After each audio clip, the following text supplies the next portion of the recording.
Yes sir. बिस्मिल्लाहिर्रहमानिर्रहीम। Doctor Abdul बारी Khan, CEO Indus health network.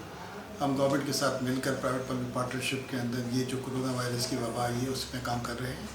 और आज ख़ास तौर पर सर्कल में आने का मकसद ये था कि जो ये जो पैसेंजर्स पाकिस्तान से यहाँ पर आए और यहाँ पर क्वारंटाइन किया गया है, यहाँ पर कुछ लोगों की अशकाल थे, उनको दूर करने के लिए, उनको मोटिवेट करने के लिए। ये ऐसी परेशानी की बात नहीं है। ये जो कोरोना का मर्ज़ है जो इन्फेक्शन वायरस से होता है, इसमें ज़्यादातर 85% लोग मरीज़ ठीक हो जाते हैं और ये कोई हवा से फैलता नहीं है।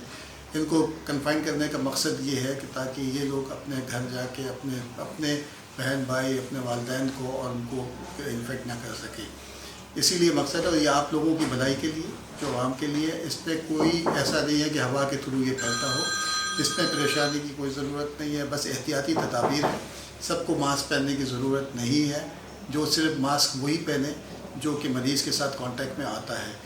इसमें एक पैनिक फैला हुआ है, लोग कहते हैं मैं ये मास्क पहनेंगे तो उससे कोई होगा। शक्कर के लोगों को कोई परेशानी नहीं होनी चाहिए। इंशाल्लाह ये जल्द ये ठीक हो जाएगा मसला। ये 14 दिन की कहानी है। इंशाल्लाह 14 दिन के बाद ये सब ठीक हो गए अपने घरों पे। इनमें से बहुत सारे ऐसे हैं जो कि नेगेटिव हो गए, लेकिन क्योंकि 14 दिन तक इन्फेक्टेड हो सकता है, उसका टेस्ट पॉजिटिव हो सकता है, इसलिए ये ज़रूरत है एहतियाती तदाबीर के तौर पर किया जा रहा है। बहुत शुक्रिया आपको।